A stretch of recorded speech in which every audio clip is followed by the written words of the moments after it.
Hey everyone, in this video, I wanted to react to a video about the capital of Canada, Vancouver, specifically about how bad the drug situation is there. Because this is my first time seeing how bad the issue was, and I was really shocked at the state of it, which is so bizarre, because whenever you hear of Vancouver, you would never think about drug addicts and homeless people, but in reality, Canada decriminalized the possession of drugs, so it's actually not illegal. But that hasn't made the situation any better, and it's actually gotten worse, because you'll see throughout this video how there's barely any support to rehabilitate people. And it's funny, because at one point, it's brought up how this law was passed as a way to reduce the stigma the city had of drug use.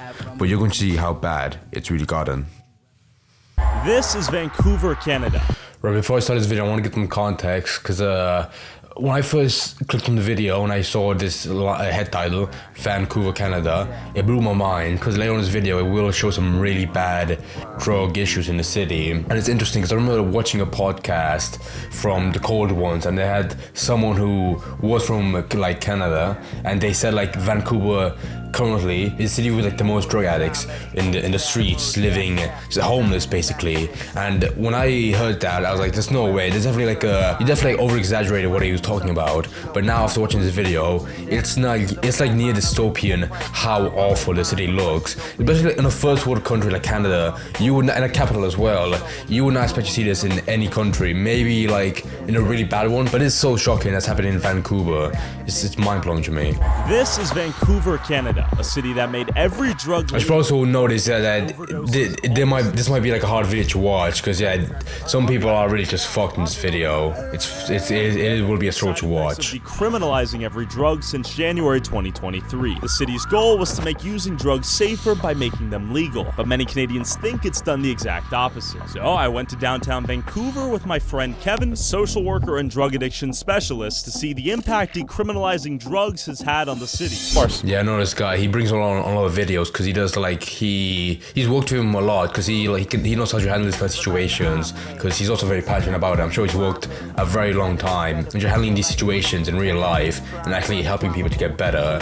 And it's interesting. I also want to mention that with most videos by this channel, Tyro Oliveira, if that's how you say it, he tends to make it kind of like clickbaity. Like I remember one video, it was called "This is where they send old people to die." And it was very, it was very bold. But then when you watch it, it's more like a retirement village where like there's a huge old people community, and it's specifically designed for older people to have like an easier life there, with everything being like more closer, so they don't have to like fucking drive everywhere. And it's really nice. I just didn't like how he made it seem like much more gruesome than it actually was. It was very like double speaking, where like he twisted the truth to be something else to get people's attention. But I'm guessing in this video it really will be like how this title describes it as, because already within the first 30 seconds it looks awful.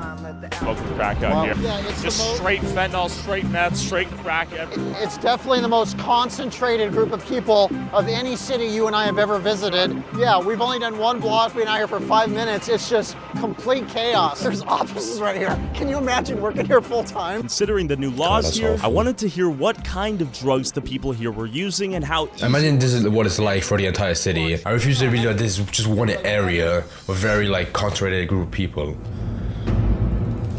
How easy would it be for us to get like fentanyl right now? Yeah, about 2 seconds by. Next person? Yeah. And how long have you been out here, sir? I've been here about 4 years. 4 years? What was that? All of the above. All drugs are good and balanced. All the above. Okay. God made all drugs. How many people do you think are just on this street right here? Roughly between 100 people. 100 people? Oh my god, did he actually inhale meth? I'm gonna move out of the way a little bit. Hey, you think I inhaled meth just now? That's what it smelled like. I low-key think I inhaled some. That's actually dangerous, holy shit. Just now? Well, I feel a little lightheaded. I'm holding. Is it safe to wear a mask? Because like how bad the air is? Holy shit. I walked into a nearby convenience store and noticed it was filled with pipes, bongs, torches, and every other tool a drug addict might need. Oh, that's just shitty. Look at this all right here. Oh, you don't have to take pictures. Okay. Wow. Real quick. Just fueling their addictions for money. So selling torches and bongs right outside of all this. What are you using out here today, Michael? It's cocaine. How easy is it to get cocaine out here? Pretty difficult, because most of it is just crap. Now you got all this trank, you got benzo, you got fentanyl, you got heroin. You don't know what's in your dope. Are you concerned? That's good. That's a good point as well. I don't imagine they're the cleanest drugs ever. They're probably just filled with shit that just ruins your health, even more so. Convenience store owner pulled up on his scooter. You have any authority? I don't even know what you're talking about, man. Huh? We're talking. Why are people so aggressive? This is the second guy you tell him to like put away the cameras. Interesting, yeah. Why are you Look selling them hard. torches? I pay for the taxes. Okay, then what's the problem? I'm not saving the cash. Yeah, we deleted everything. Just go walk away. We're Do you done. have any authority? We're not doing Do this. you have any authority? Let's call it a day. Next time you're coming into my store, okay? He's pissed because we caught him selling pipes and torches in his convenience store, capitalizing on the drug epidemic out here. And then we stumbled upon this guy, who initially supported the decriminalization of drugs. How bad is it out here? It's terrible. It's the whole harm reduction thing. It started it all anyway. So I was all for it to start the harm reduction. But it So you didn't initially supported harm reduction and decriminalization. one of the beginning ones. Do you think it's worked? No, they went the wrong way. Yeah, I'm all for legalization. There's a lot of people out there that the college is cutting their meds off, and they need their medication. Interesting, okay. I'm a patient myself. Yeah. And the college has cut me right down to just about nothing, and I need to buy the street drugs to get by. I would buy it from them. I prefer to have a safe drug supply. So Do you think a lot of it's laced with fentanyl out here? Anything you buy on the streets? everything's laced with fentanyl down here. They want to get you addicted. So Do you use yourself? Yeah, I use, and I know a lot of people use. Yeah. It's not really that dangerous if you're a user. You don't think decriminalization helps drug users to overdose more often or anything like that? I wouldn't think so. No, Seen people die out here? I have, yes. Yeah. Pretty common? This is pretty common. Proper harm reduction. It's been shown in European places, Switzerland, like that. The whole argument is that they have institutions to rehabilitate these users and not just facilitate the drug use, right? Too. That's one thing we've told in this regard. the fentanyl, you get addicted to it, and getting off it's hard. In addition to the decriminalization, Yeah, I think the Vancouver politicians were trying to use this method to like help people use safer drugs, because you can never stop people using it, so you might as well make it legal and providing like an actual safer version. But so far it seemed like they just completely like abandoned it, and it just made the problem worse. Like they stopped halfway through and abandoned the whole project, and now people just use it more frequently, like completely backfired. And he did use like a good example of like what he showed, like the graph in Portugal of the like number of people using heroin decreasing, which I think is a good method, only of course if you fully go with it and you actually give people like a safer version of drugs to use. But I feel so bad for the people, like that one guy with the white hoodie who just said he tried to actually get the source, but he couldn't. Now he's just forced to use like street drugs, which are way worse, but he is basically addicted to it, so he has no choice. He's just been forced into it. criminalization of drugs, Vancouver has also implemented what's known as a safe injection site, a safe, clean, and supervised place for users to inject while decreasing needle sharing, syringe reuse, overdose death, and in the hopes of eventually referring these people to social services and addiction counseling. Little did I know, Kevin snuck into one last night, and here's how it looked. Oh my god, that breaks my heart. I thought it was gonna get better, but no. The second he cut, it looks awful inside. I was actually expecting for it to be a good place. This is miserable, holy shit. So are they just keeping these like centers open for face value to make it seem like they're actually trying to help people, when in reality they just don't care? It didn't seem clean, safe, or supervised from the little that Kevin saw. So I went back on the streets to ask drug addicts how they afford their drugs. How long you been using fentanyl? 6+ years. So is this your buddy right here? Yeah. Somebody said 5 years, but either way, that's still like a really long time. I think. And we saw a line waiting to go to the bank. Are they waiting for social welfare checks to buy more drugs or what? Probably waiting to pay off their drug debt is what they're probably doing. So people are in debt to the dealers out here? Most of them are, yeah. For instance, if you have debt, Everyone's stealing, everyone's selling their body. so people sell their bodies out here to afford the drugs? Yeah, he was stealing them. Here, like this security guy, would he do anything if you guys... At all. Can they do anything? No. No? And is that meth right there in your hand? It's fentanyl Fentanyl? and a little bit of meth. Okay. How much do you use in a day? 7 grams. Is that a lot? 10 grams a day? Seven's a Holy lot. smokes, Seven's a bro. lot. Even if that guy says like that's insane, it's really fucked. What is boosting? Stealing. Okay, is that pretty common out here? Yeah. No, I boost tools, clothes, phones. I noticed that You have skin lesions where the side effects of xylazine, aka Trank, on your right arm here. You don't think that's the xylazine taking it? Oh, you don't think it's dangerous carrying that out here? Okay, well. There's no way that's 180,000. And then I found this guy guarding an alley entrance. That guy earlier just said that he steals stuff to make money to buy drugs. Why would you show off your watch to him? He's hard, crack, whatever. Do you carry Narcan out here? I do carry it in my car, in my car. You ever had to use it? Yeah, I've had 2 incidents where I've accidentally took it stuff. Have you seen anyone die out here? Not personally, but around, yeah, there's people that do all the time. It was clear that overdosing was surprisingly common, and fentanyl seemed to be the main perpetrator. As we walked to a safe needle exchange to try to interview the workers there, we stumbled upon this.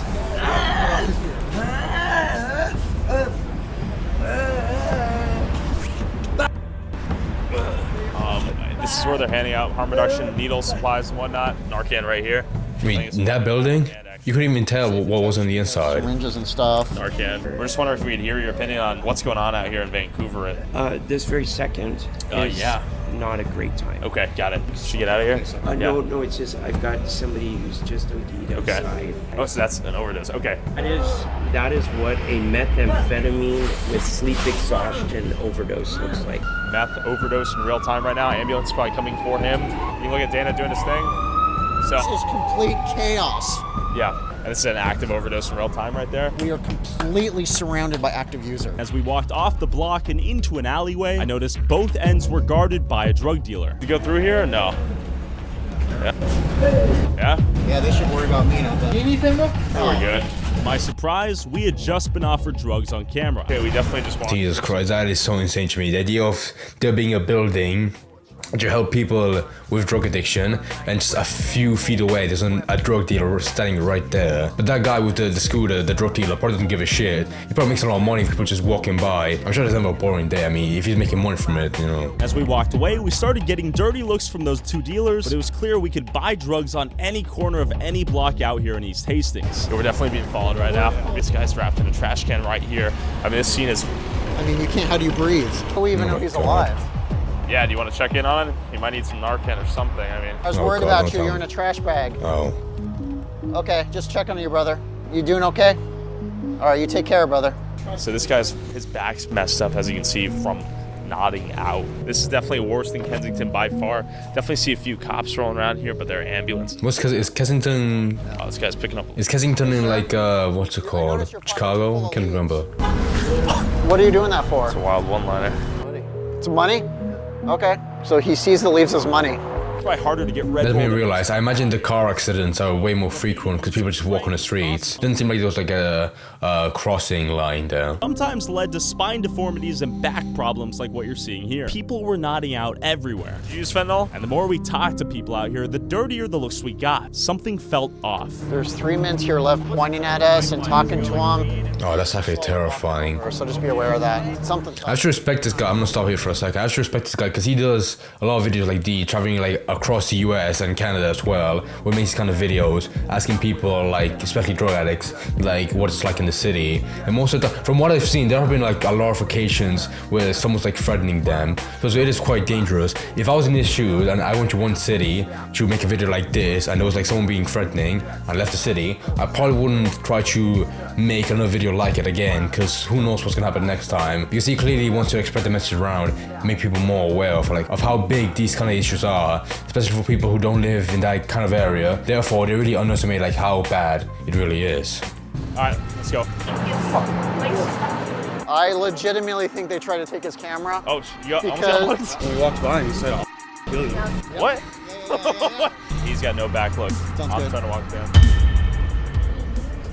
Yeah, everyone is eyeballing us. We're gonna get mugged. I want to find a video where they get robbed, because they definitely get robbed walking through these kind of places. Absolutely. Noticed is the drug dealers use scooters to get around here. I noticed that they always have scooters and they always have a mask on, usually a black mask. And they know the moment. That's a good point. They work quite a lot of people. They probably used to run away, just steal shit and get away fast. Because they always have the black masks on.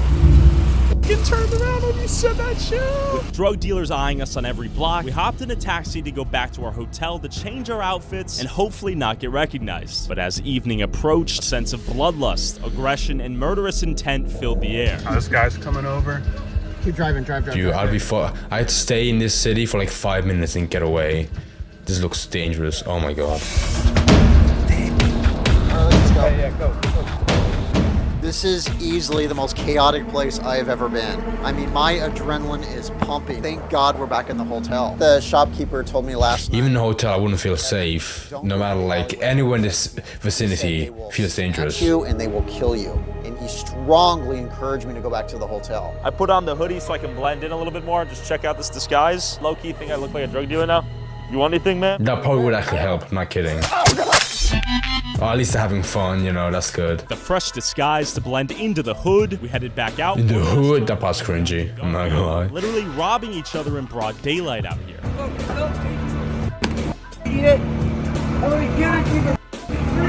This is an OD. Overdose happening right now. It looks like she's Jesus ODing. Christ. She doing okay? She doing okay? You guys got Narcan? Yeah. You do? Okay, okay, good. Just want to make sure you're okay, sweetie. You got TV and everything. You got TV. Well, it looks like she was overdosing, and as she was overdosing, they're robbing her. They're robbing her? Yes. Yeah, they're picking her pockets. That's crazy. We have a guy over here just nodded out, passed out on the curb. Sir, are you okay? Just want to check on you. You okay, brother? Kevin's gonna make sure they are alive. Hey, guys. Are you guys okay? Looks like they're both breathing.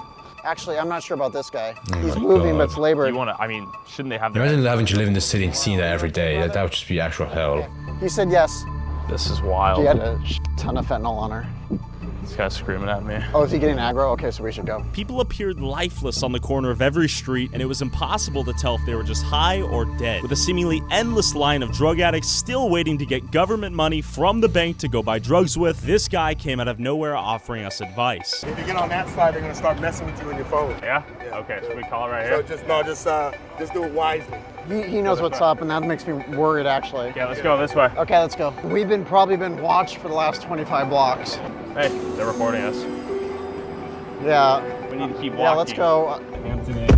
I think this is by far the most dangerous video he's made, because yeah, there's no point in this video where he stopped for a minute. They just keep walking. Because yeah, it's dangerous. British Columbia's Legislative Assembly, who wants to repeal the decriminalization of drugs. Now, what was the objective in decriminalizing those drugs? That their idea was that this would reduce stigma. They cite other countries in the world that have had some success with decriminalization. They talk about Portugal, Uruguay, Germany, but there's a huge difference between what they're doing and what's being done here. Fortunately, the government is only telling half the story, and they've only put half the work in, because those other jurisdictions actually have involuntary care. Where the hell are they moving these people onto? It's just not fair for the public, and it's not fair for people that have addictions. We need to provide them the services they need and make sure that they get the support they can to get well. What's the solution for all this? To make sure that actually police, for example, were given back their full discretion, we would decriminalization. It's like trying to bake the same pie as somebody else, but you don't use the same ingredients, it's not going to turn out the same. And if you want to support Kevin, go check out his YouTube channel at Truth on the Streets, or help support his work directly and donate at truthonthestreets.org. Thank you, Kevin. Now, let's go to Alaska. Alaska? Also, whoever has... That's a pretty big shift. Vancouver to Alaska, yeah. What are you even doing in Alaska? Is there like a big issue in Alaska as well with like drugs? I know there's a pretty big shift from my other videos where like it's more like, you know, relaxed, but I do find this kind of stuff interesting because yeah, it is just to me it is interesting to like see what it's like in those kind of cities because yeah, it is just completely different. I had no idea, specifically in Vancouver, that was that bad. And yeah, with whoever that lady was, a politician, about decriminalizing, I hope they do, because yeah, so far, it blows my mind that their main goal with it was to like reduce the stigma around it, even though it's probably the worst right now. And it's funny because more people don't really see Vancouver with the city with like the most drug addicts, and it was just insane to me. Like I'm trying to think of like any other place you would see this kind of situation be in, but I can't even imagine. I've seen like previous cities in America have it, and even the UK to be honest, well, what it's like, but yeah, it was nowhere near on this level. It was just insane. I would like to see a video of like what it's like in other Canadian cities, because I don't imagine like it's like that for the entire country, just specifically in the capital, because it is like a good place to go. Although I'm pretty sure I've seen people mention that like during the winter when it gets really cold, you can't survive in small towns. You have to go to bigger places where it's easier to like live on the streets, and Vancouver is a place where most people go to. As I mentioned, you're probably a bit safer when you're with other homeless people. I mean, it's still not that safe, but it's better than just being by yourself. It's on a street. And also, I do have a lot of respect for this channel, Taro Rivera, because he does a lot of crazy shit like this, and I have to respect like his main goal with each and one video. There are videos where like it's more relaxed and it's nowhere near as bad as this one, which is goes to I've seen videos where he goes to like smaller towns because of one aspect that he's interested in, but he does a lot of videos like these where he really wants to cover like how bad some drug issues are in some cities. I have to respect that, because I can imagine having my entire channel based around that. That would be way too fucking dangerous for me. Down to hell where good deeds are in protest, villain of the creed, yes sirree, you just professed. Well, Creed.